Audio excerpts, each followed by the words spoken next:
নমস্কার দর্শক বন্ধু, সৈকতের নতুন একটি রাজনৈতিক প্রতিবেদনে আপনাদের জানাই স্বাগত। 2026 বিধানসভা ভোটে যদি সিপিএম এবং আইএসএফ জোট হয়, তাহলে কারা কারা সম্ভাব্য প্রার্থী হতে পারে, অর্থাৎ বেশ কিছু জায়গার গুরুত্বপূর্ণ বেশ কিছু জায়গার প্রার্থী তালিকা নিয়ে আমরা এসেছি। অবশ্যই এটি একটি সম্ভাব্য প্রার্থী তালিকা, কখনোই অফিসিয়ালি প্রার্থী তালিকা নয়। তো এই লিস্টে কারা কারা রয়েছে, কাদের নাম রয়েছে, সেটাই জেনে নেওয়ার চেষ্টা করব। প্রথমে রয়েছে মীনাক্ষী মুখার্জি, অত্যন্ত গুরুত্বপূর্ণ একজন সিপিএম নেত্রী। মীনাক্ষী মুখার্জি 2021 সালে নন্দীগ্রামে প্রার্থী করা হয়েছিল, পরাজিত হয়েছেন, এবং 2026 বিধানসভা ভোটে যদি আইএসএফ এর সাথে জোট হয়, তাহলে মীনাক্ষী মুখার্জিকে একটি গুরুত্বপূর্ণ কেন্দ্রে প্রার্থী করা হতে পারে বলে আমরা মনে করছি। ভবানীপুরেও মীনাক্ষী মুখার্জিকে প্রার্থী করা হতে পারে। তারপর শতরূপ ঘোষ পরপর 3বার কসবা থেকে হেরেছে। এবার যদি তাকে প্রার্থী করা হয়, তাহলে তাকে কসবা বা কসবার আশেপাশে কোনো বিধানসভায় প্রার্থী করা হতে পারে বলে আমরা মনে করছি।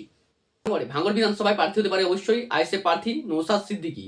বামের সঙ্গে যদি তারা জোট করে, অর্থাৎ সিপিএম এর সঙ্গে জোট হলে আইএসএফ প্রার্থী নৌসাদ সিদ্দিকী তার জয়ী হওয়ার চান্স অনেকটাই রয়েছে, এবং প্রার্থী হওয়ার সম্ভাবনা রয়েছে নৌসাদ সিদ্দিকী, কারণ বর্তমানে তিনি ওখানকার বিধায়ক। তারপর রয়েছে বারাসাতে সিপিএম এবং আইএসএফ এর মধ্যে আইএসএফ প্রার্থী দেওয়ার সম্ভাবনা রয়েছে। প্রার্থী হতে পারে আইএসএফ নেতা, সম্ভাব্য প্রার্থী হতে পারে তাপস চ্যাটার্জি।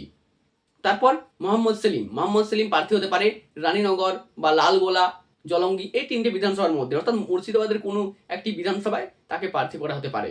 কারণ রানীনগর বিধানসভায় 2024 লোকসভা ভোটের ফলাফল অনুযায়ী সিপিএম এগিয়ে ছিল, তাই রানীনগর বিধানসভায় মোহাম্মদ সেলিম প্রার্থী হতে পারে বলে আমাদের মনে হচ্ছে। তারপর দীপশিতা ধর প্রার্থী হতে পারে শ্রীরামপুর বিধানসভায় দীপশিতা ধরকে প্রার্থী করা হতে পারে, কারণ শ্রীরামপুরে তার বাড়ি, ফলে তার অনেক সম্ভাবনা রয়েছে সেখানে প্রার্থী হওয়ার 2026 বিধানসভা নির্বাচনে। তারপর প্রার্থী হতে পারে সায়ন ব্যানার্জি, তাকে প্রার্থী করা হতে পারে তমলুকের চণ্ডীপুর, খেজুরি, এইসব জায়গাগুলির মধ্যে, কারণ তমলুক লোকসভা নির্বাচনে তিনি পরাজিত হয়েছিলেন, ফলে তমলুকের কোনো বিধানসভায় তাকে প্রার্থী করা হতে পারে। বাম এবং আইএসএফ জোট হলে অবশ্যই তার কথা বলা হচ্ছে।